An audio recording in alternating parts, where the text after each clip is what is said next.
All right. Hello, everybody, and welcome to Facebook Friday. This is where we take some questions that you send in anonymously or with your email attached so we can get back to you and we answer them. We are not medical professionals. I am not a doctor. Matt is not a doctor, but we are here to just chat and give you some answers or some advice. Let's introduce Matt Main, who is an affiliate trainer with us at CNCWP. Hello, Matt. Hello there. Nice to see you again. Nice to be back. Yes. Thanks for being back. All right, let's jump in and get this done, okay? The first one is from Luke Lloyd. Hi, Luke. It says, I have recently been diagnosed with type 2 diabetes. The doctor believes it is because of my diet. Do you have any suggestions or a meal plan for people with type 2 diabetes? You have anything to say to him, Matt? Yeah. So there's been numerous studies, numerous experiments done, numerous diets proposed to assist with people who are developing the type 2 diabetes disease, if you will, right? Mm-hmm. So how we understand it is your insulin hormone, the gland that produces that hormone, insulin, it becomes out of whack, and it either stops secreting insulin, right? And so what insulin is it's an emergency hormone. It's what happens when you eat a cupcake. All of a sudden your body gets flooded with insulin because your body's like, I have so much sugar, I don't know what to do. We're gonna die. Help, right? Yeah. So this insulin comes in, takes care of business, and if you think about it, you have so many years of eating cupcakes and getting all this sugar. You're eventually that gland is going to be like, you know what, I'm sick of this. I'm done. We're done here. Right? I'm out.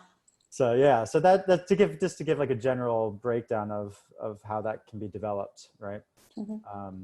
So I guess looking at that, what would be the most logical approach? Okay, let's stop those cupcakes, right? Let's maybe not stop carbs altogether, but when we have a food composed of carbohydrates, whether it be an apple or a potato, or a cupcake. There's it has like a glycemic index to it, a glycemic load, if you will, right? And this is proposed by the dietary guidelines, the dietitians. Hey, this is how much of an impact this is going to have on your blood sugar, right? So if we start identifying foods that have a lower glycemic index, more, it's the kind of things you hear like, oh, let's switch to whole grain, maybe like whole grain bread or whole grain rice, things like that.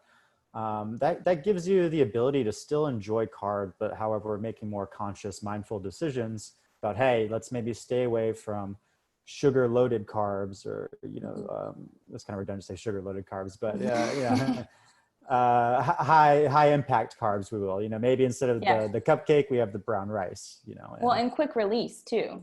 That's why they're so addicting. Essentially, they release them in your mind, and it's just that fast burst. That's why the crash is so rough. Yeah, I mean, it's very, very similar to how your brain lights up when it gets a dopamine reward. How it's similar to drugs that give you a dopamine reward, and so that would be my advice: is start to identify low glycemic foods. I would maybe taper off from high glycemic to low glycemic versus just going cold turkey. I'm a believer into kind of easing into it and just going gung-ho for now. Yeah, and then maybe to help counteract that is maybe eat a little more green leafy vegetables, a little more fiber, a little more wholesome grain carbs, and you start to do what's known as, you create this insulin sensitivity, where your body's like, okay, we don't have that much more insulin to produce. Everything's in homeostasis. I'm the gland. Let's recover. Let's get back to it, right? So that, like a month later, when you do have that cupcake, you're like, no problem. I'm back in action, right? Yeah. I mean, I would say something very similar. Luke, you also want to pay attention to the times that you're eating. Most of the diabetic diets that I've looked at are 3 meals a day, which to me, I eat more than that, and I'm not diabetic. So I'm not exactly sure, again, not a doctor, not exactly sure how that would affect a diabetic. And we also have to figure out, are you making too much insulin, or are you making too little insulin? You can do both with type 2, right? So we need to figure out where you're at with that. I think we both would agree that you need to talk to your doctor first and foremost before you do anything else, just to keep an eye, you know, to make sure that everything's well-rounded and safe. But from my personal experience, the diabetic diets that I've seen are 3 meals a day, but it's very important that you stay on a routine. Your body needs to get used to releasing that glycogen at a certain time, right? So you want to make sure that it's almost kind of like a bodybuilder's schedule. They are very formatted and they're very routine because their body is releasing and then taking in at certain times. Everything works together. So maybe look into that, but I would just refer you back to your doctor because I'm not sure if you're making too much insulin or too little. So that's a big proponent of that. But yes, once you are medically cleared, we could help you and work along with you, but we would need that information and to work alongside of your physician. Okay, number 2, anonymous. I don't like when they're anonymous. I wish that they would give me their emails so I could get back to them. Not nice, guys. Says, I've been trying so hard to start exercising and am feeling defeated. I've been there. I have heart disease and cannot find something that works for me. Do you help people with heart disease? And if so, how? Please help me. I am so upset. I want to quit. So heart disease, for a long time, I thought that heart disease was a specific disease. But heart disease is actually kind of like an umbrella for several, we'll say, out of the norm heart conditions like arrhythmia, coronary artery disease, you know, things like that, things that are just not normal. So I'm not exactly sure. Oh, you did state here, you have the coronary artery disease. Okay, so what's essentially happening is your arteries have become clogged and less blood and less oxygen is getting to your heart. So again, I'm always going to refer back to your doctor. We need to make sure that you are on a working plan with them because you can't overdo it, right? If you're getting defeated because you're finding you can't complete workouts, it's probably because you're going too hard too fast. We want to figure out your target heart rate and then work from there. I would definitely check with your doctor because you're probably eligible for a formal cardiac rehab program, which will help you kind of step your way to being successful. Oh, I don't have your name. I keep trying to say your name, anonymous. Step your way to being successful, and then you won't feel so defeated. And you can talk to them back and forth, you know, saying like, this exercise worked, this exercise I got dizzy, I couldn't do it any longer. So, and that's covered by insurance. I would definitely talk to your doctor first about that. Again, because your arteries are clogged, you want to take it slowly. Don't just dive into any sort of training regimen. Definitely don't go run a marathon when you're feeling strong. You want to be careful and you want to be prepared for anything that could or would happen, but you can definitely still work out. You just have to baby step it, would be my suggestion. I think that maybe you're getting defeated because you're taking on too much too soon. What do you think, Matt? Yeah. I think that's great advice for a question like that. You know, it really is a discussion between anonymous and their doctor.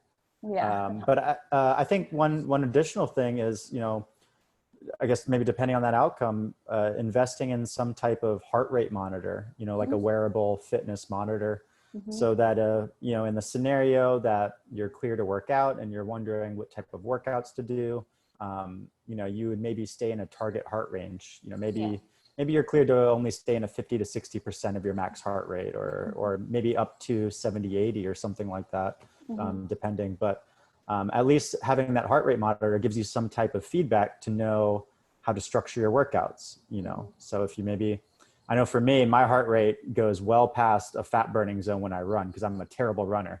Oh, yeah. My heart rate is basically saying, hey, you're really doing it.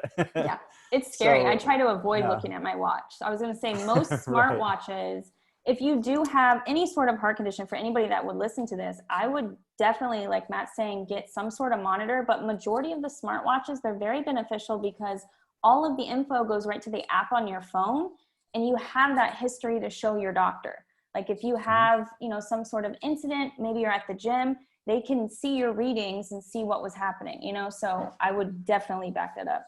Definitely a great idea.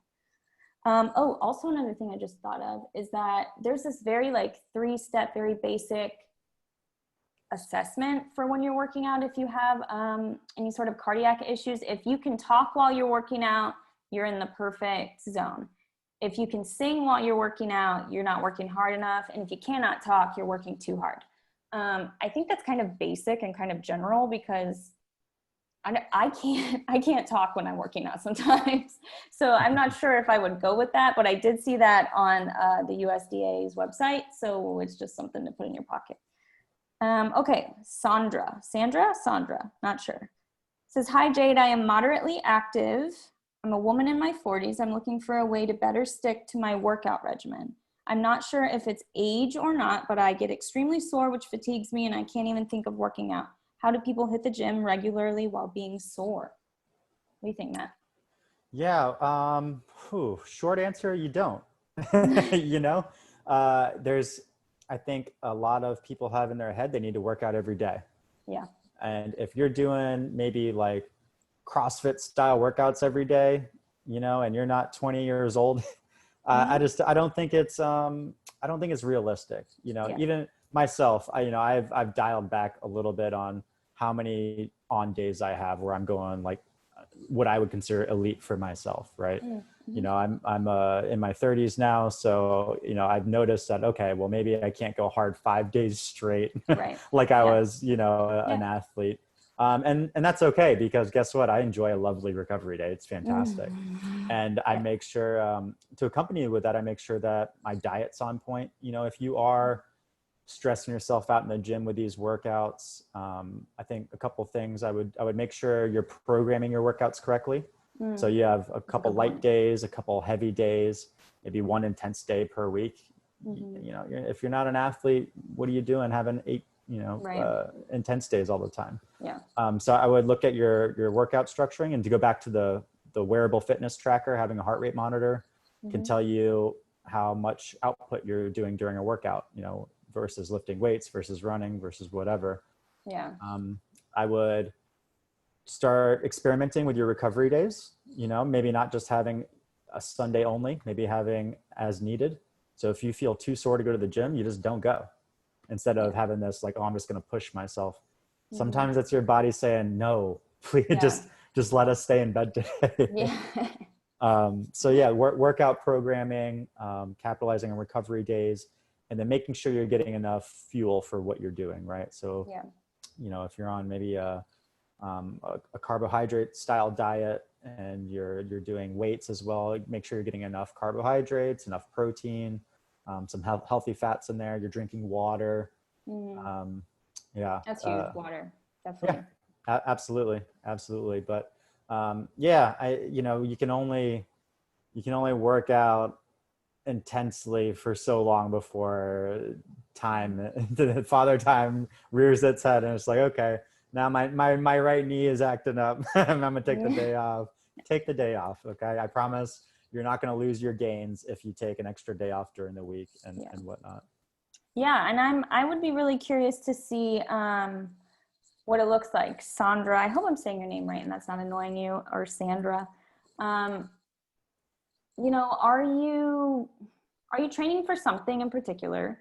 Are you like, is there a goal? Is this a weight loss goal? Is this just, I want to be active goal type of deal, or I want to be in the best shape ever type of goal? You have to kind of consider that.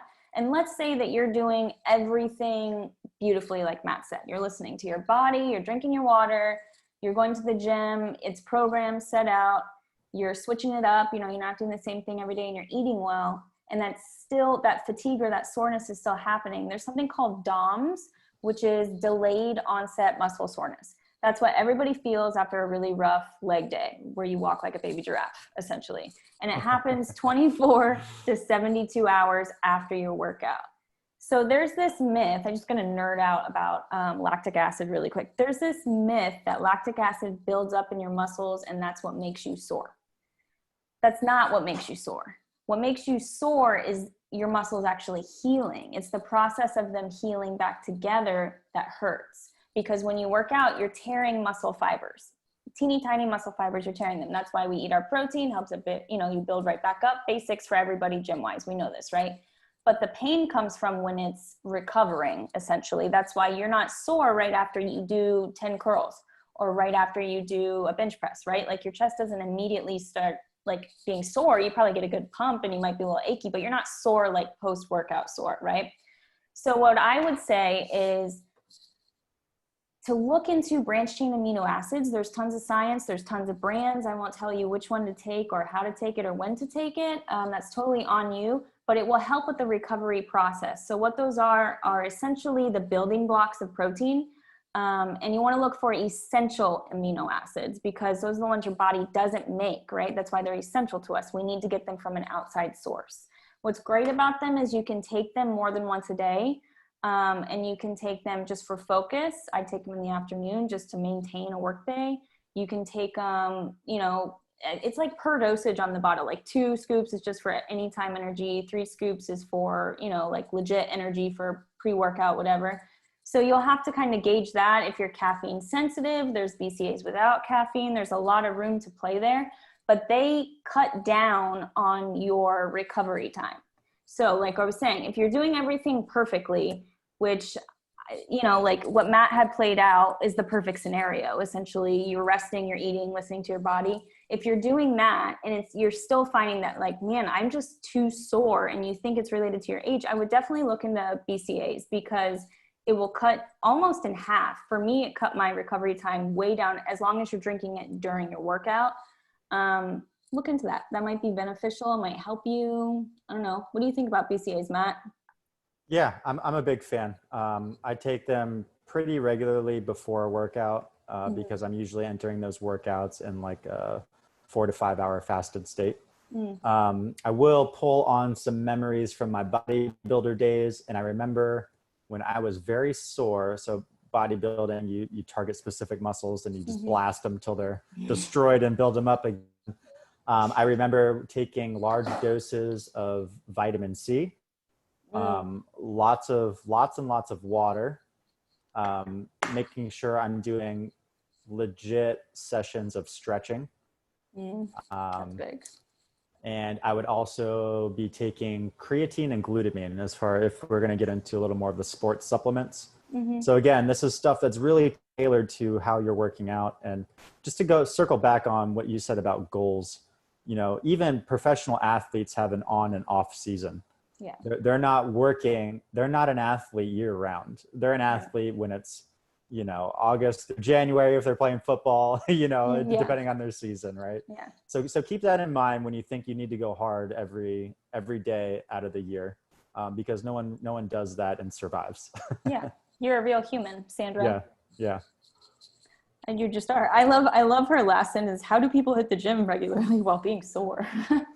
Because everybody wants to say that. It's so true, you know, especially if you are either like a newbie in the gym or you're maybe cycling back to it or whatever, and you're in there and you're just like, man, I feel intimidated. Like the gym can be one of the most intimidating places on planet Earth if you let it be, right? Absolutely. I would just say, I mean, are you comparing yourself to other people's performance? You know, like you also have to pay attention to that, just like a little sidebar. You know, like what's good for you? What is healthy for you? What's meeting your goals, like Matt said. So just pay attention to that too. That's what I would say.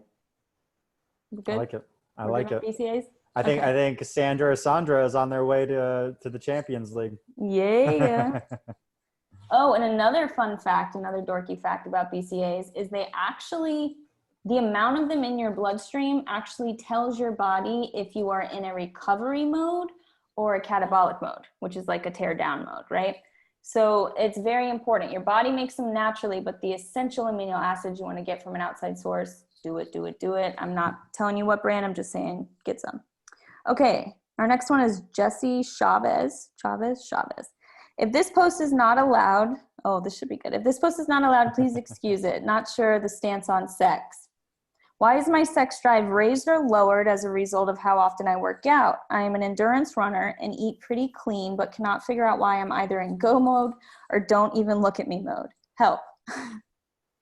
Okay, so Jesse, we don't know if you're male or female, but we're going to speak to both just because we're not sure. Matt, do you want to take the male side? Or try to? Yeah, sure. Yeah. How about I'll take the physiological side. Let's start there. there. You go. Okay. From like a muscle standpoint, right? So Yeah. obviously when you've heard before, like you want to go to the gym and get big, you've got to make sure you do those squats. You know, Right. you use your legs, a very powerful set of muscles, and you work them out, and they're so large that they have all of these, hormones that they can release upon working them out, specifically testosterone. We all know, well aware of what testosterone is, and that does what leads to increased sex drive. So I would see no surprise that if you're someone who runs a lot or constantly using those powerful leg muscles, that you would probably feel that increase. Right. And then, I guess speaking from a female perspective on why I guess Jesse would say there would be a downcrease a descent maybe, or a hiatus of sex drive, is that there are physiological differences between how men and women Right. create their hormones, and kind of what that cap is versus, peak athleticism for each gender. And then, what happens when too much testosterone occurs in a female body. I know you've done your research in this about the imbalance that the hormones can cause, and then what happens there with the female sex drive as well. Yeah, it's crazy because so essentially females, we have to have a certain amount of fat in order for our reproductive system to work properly, right? So a lot of people who are way underweight or have very low BMIs have been known to struggle with having a baby or reproducing, right? But they've also been related or correlated to low sex drive. So essentially, a lot of our hormones need that kind of foundation or base in order to cling on to and then release.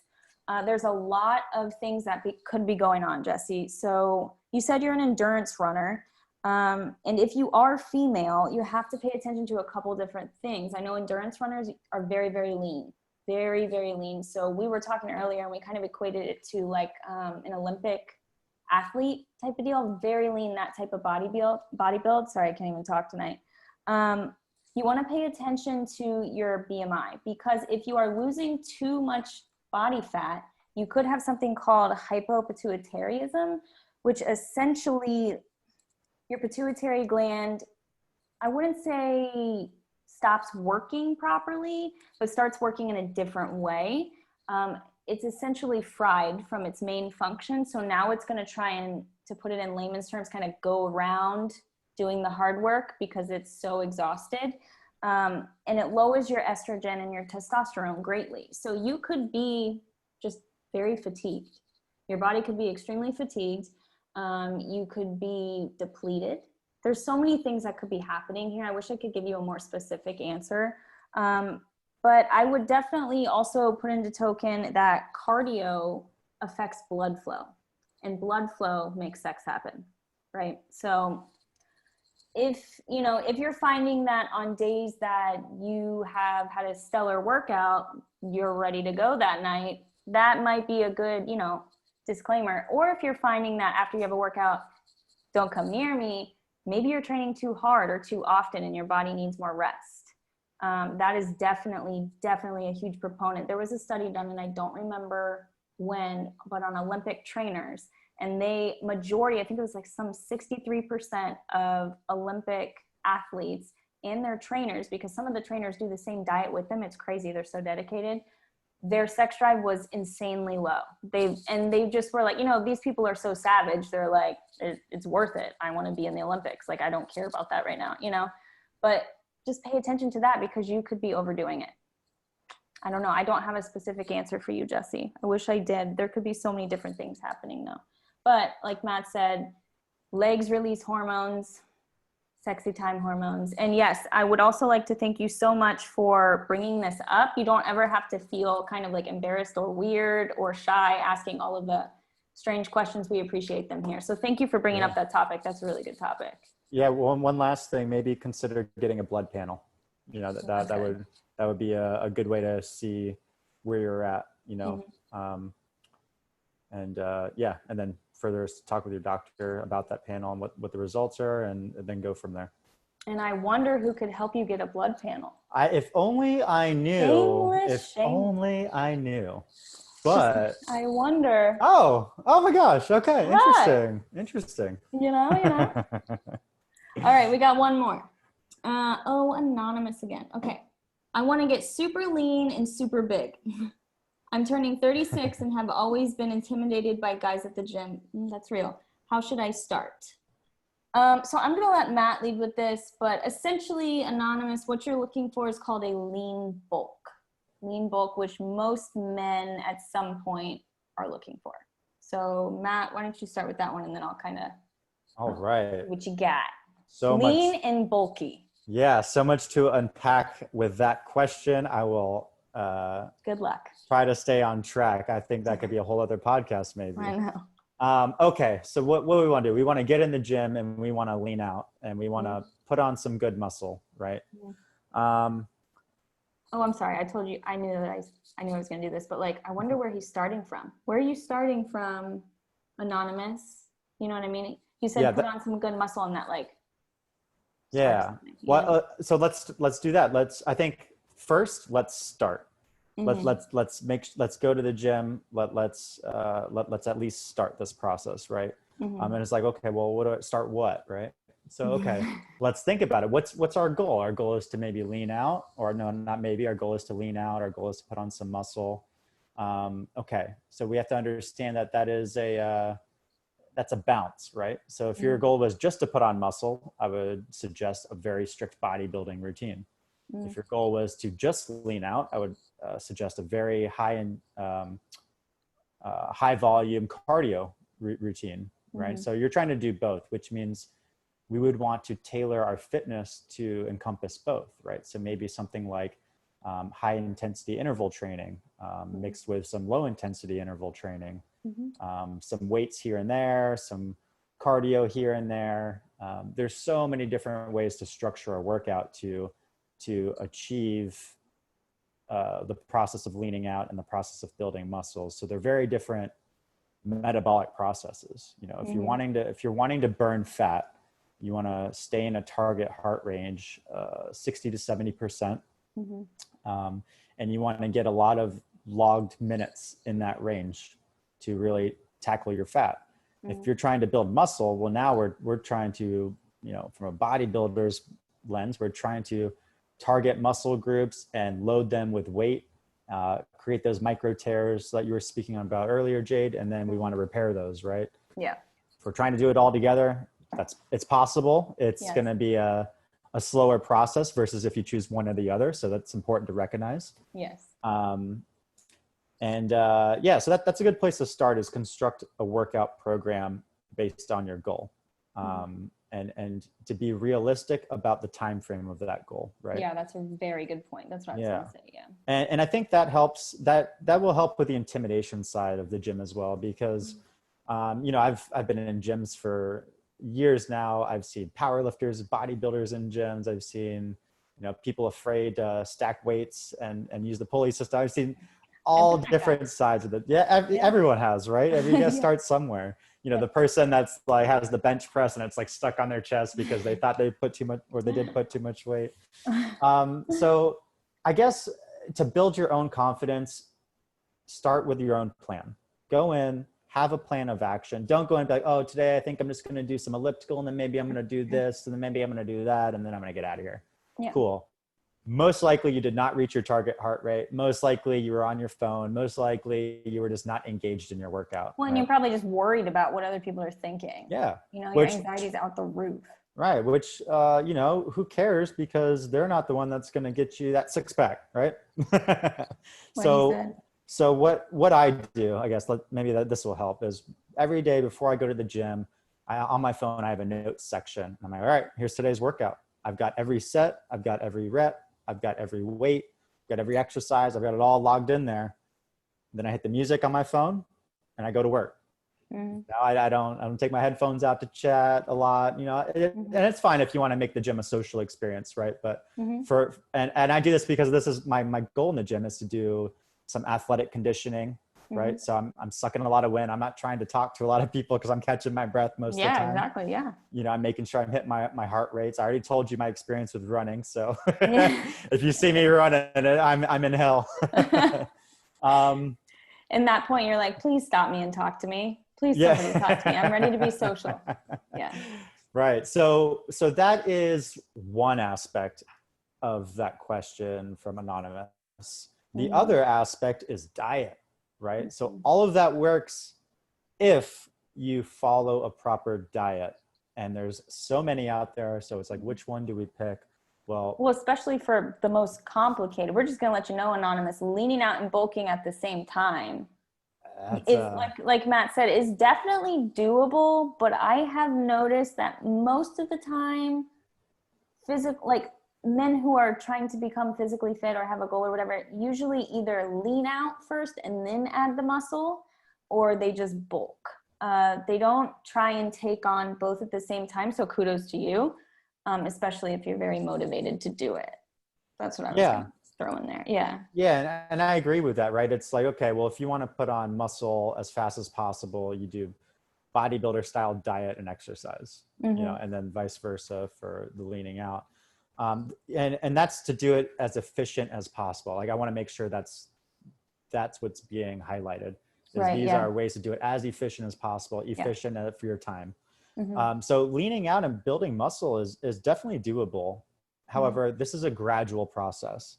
So you might not, in your head, you're like, oh, if I just do this a month, I'm going to be there. You're not. you're not just at all. No, you're not. That's just not how it works. And I'm sorry. I know. We all want that quick fix, but it's not going to happen like that. But it's still attainable. So I think without getting too much into the weeds with Anonymous and, you know, asking more about your goals and dietary restrictions. I know. I just want to know all the things. Yeah. What I would focus on, I know it was, my alarms.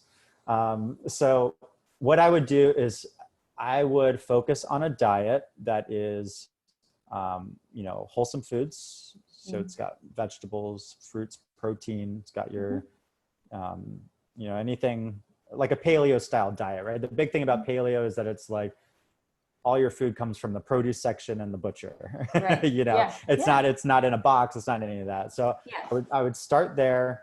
And then if you're really serious, so this is what separates the serious and maybe the not so serious. Maybe I don't want to do this. Yeah, maybe this is a little too much of what you asked for. I would know your caloric output per your age, your body weight, and you can go Google this. There's online calculators. You plug in your info.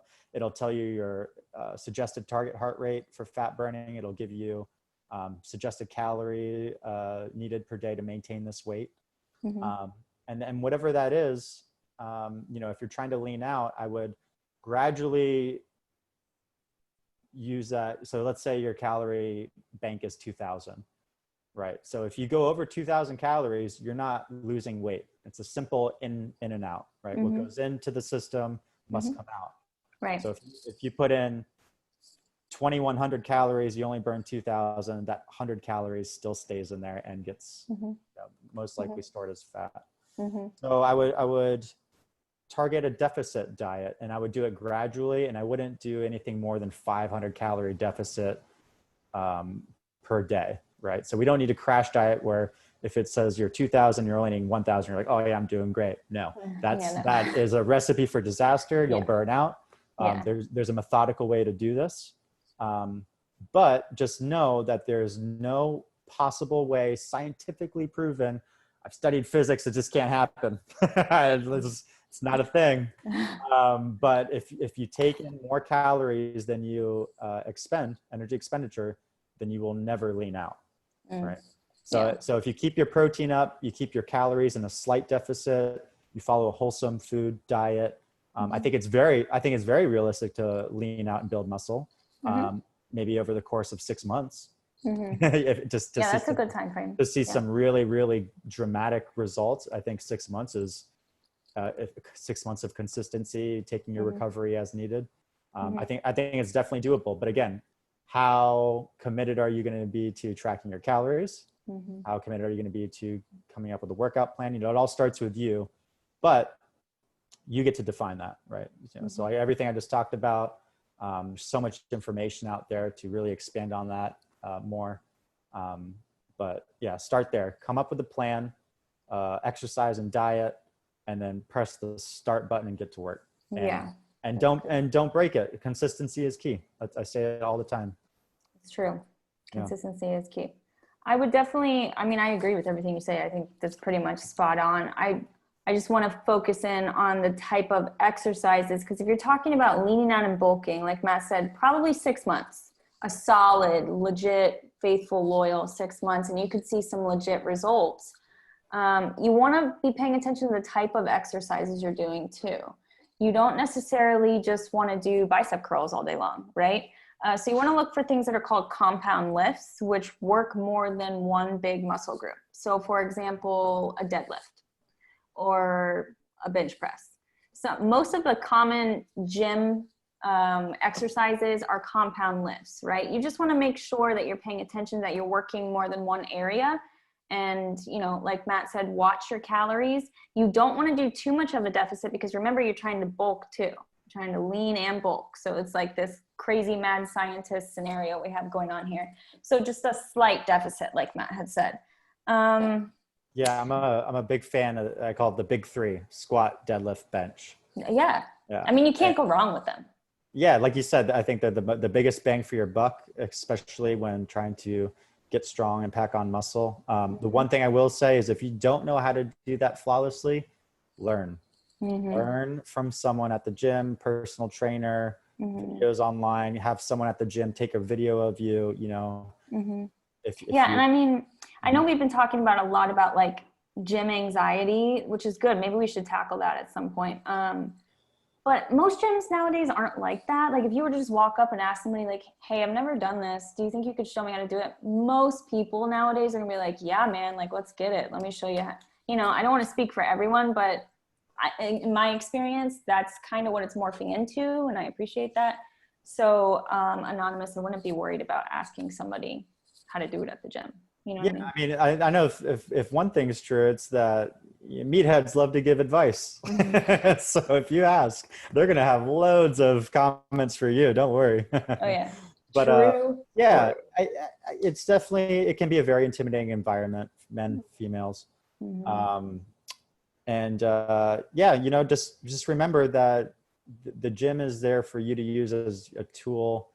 And if you go in with a plan and you stay like on your own track, you know, you eventually start building up your own confidence, because you're like, oh yeah, this is my gym I go to because I'm on my goal plan. Like, that's right. I'm kicking ass here. This is for me. Yeah. And everyone you meet at the gym, like, hey, did you hear about my workout routine? Check it out. It's on my phone. Check it out. Yeah, check it out. It's here on my phone. Do you want some tips? You know? But it took me a long time to get there. Somebody told me one time, I mean, and I've been in training my whole life. Like I've always been some sort of physical workplace or some, you know, whatever. But somebody told me, and I was like 23, I still had that anxiety walking into the gym, because there's these jacked up guys, you know, that are just like freaking lifting cars, and here comes this 150-pound girl, you know, I just want to use the squat rack type of deal. So I was always nervous. But somebody told me, they're like, dude, it's your gym too. Like, you pay a membership, don't you? So I appreciate what you said, Matt. Like, that is, yeah, this is your gym. This is your routine. Get it going. Do it to it. Consistency is key, not just with diet and exercise, but in building confidence. You know? Heck yeah. Absolutely. Heck yeah. Oh, another good point for you. Anonymous, we don't have a name. I keep trying to find his name. Or you're a him, apparently. Yeah, it's a him, because he's talking about guys, right? You might want to look into what time you're eating. So we talked about, excuse me, a slight deficit. You want to pay attention to what you're eating before you work out. So Matt had said, you know, get a good diet plan, get a good gym plan going. If you're overwhelmed by that, Google lifting routines, you know, and then just take a picture of it on your phone, and that's your workout. There's so many, I mean, the resources are ridiculous right now, but you want to pay attention to what you're eating and when you're eating it. So if you are about to go work out, you want to have probably a little bit more carbs right before you go work out. Or if you're about to go to bed, you don't want to slam your carbs. So I would become knowledgeable in that arena as well, because that really can damper with how quickly your results are coming in. And it sounds like you're antsy, you're ready to go, you want these results. Anybody that says I'm doing a lean in bulk is ready to go. So, read up on that, get knowledgeable on that. Other than that, I think it's pretty self-explanatory. Yeah, I think they're anonymous. Just to state this, I think another podcast for nutrient timing is going to be in the works. There's a lot to discuss around. Yeah, I'm writing it down right now. That's a good point. I think it can even be coupled with maybe a fasting topic or something like that. So again, I try to tailor these answers so we don't derail and have a 8-hour conversation. I would love to, but I know people kind of just want to get their questions answered as best they can. Yes. Well, thank you, Matt, for being with us. We appreciate it. That's our 5. We did it. That's it. And we didn't talk for 4 hours. I'm proud of us. I'm actually impressed at that. I am very shocked. All right, guys. Well, thank you so much. If you have any more questions, or you disagree with us, or you have something you want to show us research-wise, go ahead and email us at info@cncwp.co, and we will get back to you. Everybody that I have your email, I will be emailing you the notes we wrote down for you, some suggestions, some lists. So be on the lookout for those. Thank you guys so much, and we will see you next Friday. Bye. Bye, everyone.